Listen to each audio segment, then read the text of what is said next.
How's it going, guys? So, I spoke about this last night, right before bed. But you know, guys, I'm reading my feed today, and I see a lot of people posting basically the same things over and over again. And I feel compelled to speak. I feel compelled to speak. You know, guys, I see stuff on my feed like never forget, Holocaust Remembrance Day, never forget, Jews are tough, we're not going to be messed with anymore. And my friends, it's incredible to me how people are literally unable to see the parallels. They are so, I don't know if it's like they're just stuck in a particular narrative. They're living in their own alternative reality, maybe realm. Maybe it's that they lack education. Maybe it's that they'd rather look at the ramifications of something scary as opposed to the actual scary things that led to the scary thing itself. And I'm going to talk to you guys tell you guys what I mean in a second. But I just want to read, Naftali Bennett today said, Naftali Bennett, guys, while we may not be able to understand what it was like to live through the Holocaust, we can embrace the lessons the Holocaust has taught us. Don't take freedom for granted. Cherish it. Don't take injustice for granted. Challenge it. Don't be a bystander to cruelty. Fight it. My friends, I'm reading this from Naftali Bennett, and just the lack of self-awareness on this person. Part of me wants to give him the benefit of the doubt. Maybe say that I just told a friend of mine that maybe this guy's being blackmailed. Maybe he is being told to do what he's doing, right? Maybe this, whatever he wrote here, is a cry for help, and it was a warning to us, not to succumb to what he's being forced to succumb to, right? Or whatever he's being forced to do by some higher powers. It's not Hashem, really. It's people. Guys, it's just astounding to me. And I'm reading my feed, and I'm reading people, never again, this, that, and the other. My friends, again, this is a message to the people who are offended, who are deeply offended. Guys, I'm just going to preface this. My grandfather fought in the Soviet army in World War II. He lost his first family in the Holocaust. They were liquidated in Berdichev, okay? And I'll tell you a story about that, guys, at the end. And so, guys, my family was evacuated from Kiev and from places like Zhytomyr and Kiev. They were sent to Uzbekistan so that they wouldn't be incinerated in the camps, okay? So please don't tell me how offended you are. But for those of you who are offended to the comparisons of today, I will advise you, do yourself a favor. Do what I used to do back in high school and back throughout my 20s. Go on YouTube and find any video you can find, whether it's History Channel, Discovery Channel, any video you can find, documentary, educational, what have you, my friends, about the years 1920, let's say 1923, until the years 1939 or 1940. I'll say 1941, guys. Okay?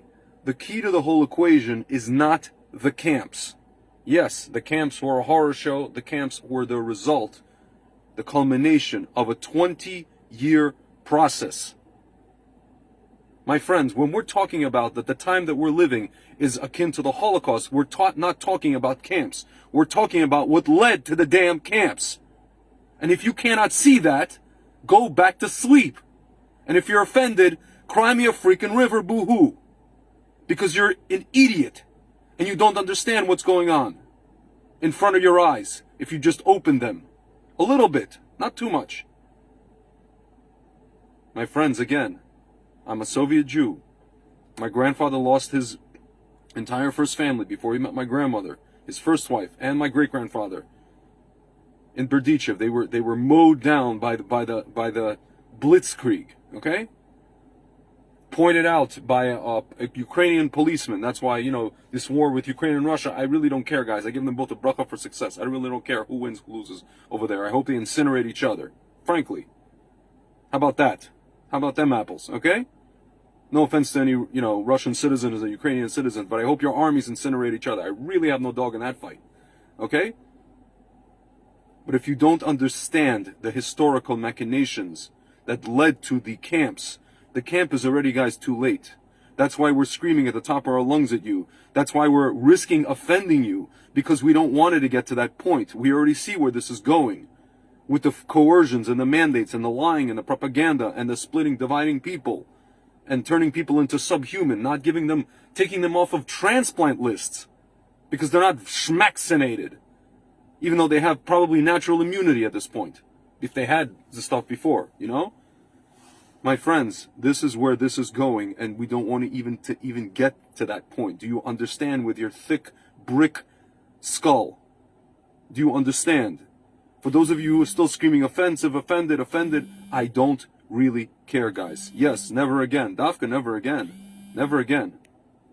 You're absolutely freaking right, never again. You damn straight Skippy. Getting worked up here. Guys, I'm going to end with this. Regarding my family in Berdichev, you know, again, and I mentioned this before, my grandfather came to his father. He came to his father, and he said to him,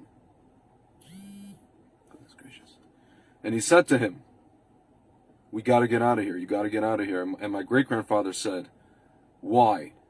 He said, well, the Germans are coming. He's like, okay, what's the problem? The Germans helped us in World War One.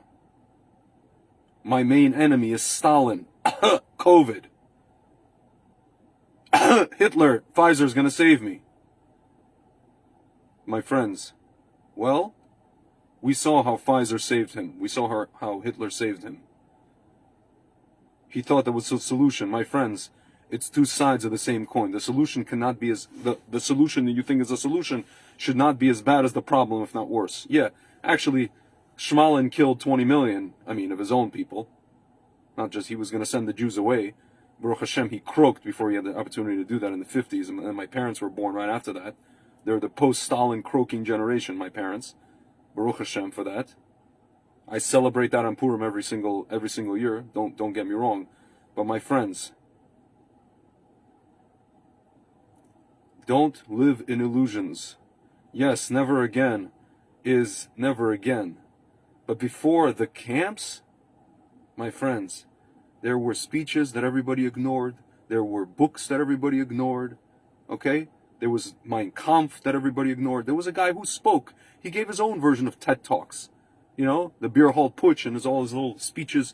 Yeah, first there was a couple of people, 20 people, 30 people, 100 people, then 1,000 people, then 2,000 people. Oh, he's still a crazy guy who's just ranting in the corner, right?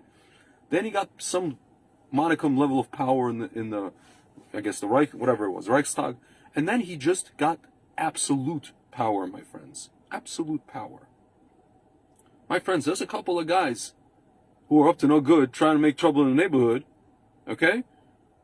Schmates, Schmab, one of them is German. They're going around saying, control the population. Schmaxines, control the population. What does Schmaxines have to do with population control? One of the other guys talking about nanobots and all kinds of stuff. Guys, these are the same people that are pushing these things. They're talking about there's going to be an angrier world. How does he know there's going to be an angry world? Is he going to make an angry world? Is he going to be the guy that make... Guys, do you understand? There are people talking to you in your face. If you don't understand what they're saying to you, I really can't help you. You should just go back to sleep. But again, guys, never again has to do with the lead up to those camps. It has to do with 1923 to 1940 or 1941 to the Wannsee Conference, guys. There was a 19-year period. Guys, we just got started last year. We're in year 2. This thing is an accelerated version of that, right? It's going to be this whole cycle will be probably a 3 years, I would say, Berach cycle. And we'll see how this thing plays out. B'ezrat Hashem, guys, it's not going to get to that. We're not going to let it get to that. Has v'shalom. Has v'shalom, guys. I'm debating whether or not to read this to you with regards to Schmidt-formation. This is something, guys, that was done in Germany, and this is something that was done to citizens both in Germany and the Soviet Union. I'm going to read this to you. This is what I wrote, and I'll end with that. And then I'll talk to my friend Bate Bernstein, who needs some help from me. The term misinformation is an age-old Soviet-style label and dismiss tactic. It also could be Goebbels style, if you will, used to squash any and all discussion about a particular topic. It's used by those who are, number one, running a psyop. Number two, not capable of rationally discussing the specific issue brought up by someone, either because it's too much to handle, like I'm talking to you guys and getting offended, or because they know the topic will shine a light on certain elephants in the room, like politicians don't want it to be spoken about, right? Or big tech, whoever. Mind you, this can only be done in any totalitarian or dystopian society. Well, right now we're in dystopia. Totalitarian, getting there. Not necessarily communist per se.